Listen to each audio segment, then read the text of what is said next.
जळगाव उन्नती न्यूज, तुमच्या हक्काचा आवाज. आमच्या चॅनलला सबस्क्राईब करा आणि अशाच ताज्या व विश्वसनीय बातम्यांसाठी बेल आयकॉन दाबा. तुमच्या विश्वासावरच उभे राहतो जळगाव उन्नती न्यूज.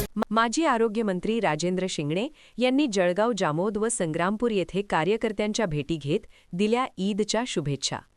जळगाव जामोद येथे ॲडव्होकेट करीम खान यांच्या निवासस्थानी नुकताच शीरखुर्मा कार्यक्रमाचे आयोजन करण्यात आले होते. या निमित्ताने राज्याचे माजी आरोग्यमंत्री राजेंद्र शिंगणे, राष्ट्रवादी काँग्रेस शरद पवार गट यांनी सदिच्छा भेट देऊन कार्यकर्त्यांशी संवाद साधला व ईदच्या शुभेच्छा दिल्या.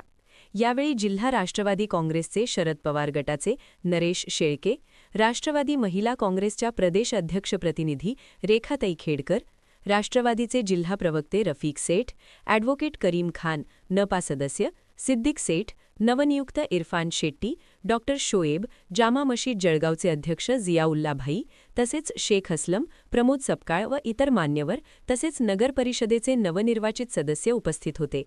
या दौऱ्यादरम्यान शिंगणेसाहेब, रेखाताई खेडकर, नरेश शेळके आणि रफिक सेठ नांदुरावाली यांनी जळगाव जामोद व संग्रामपूर परिसरातील कार्यकर्त्यांच्या भेटी घेतल्या.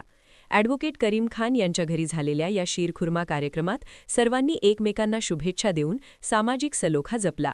यावेळी परिसरातील पत्रकार, संपादक शमीम देशमुख यांचीही उपस्थिती होती.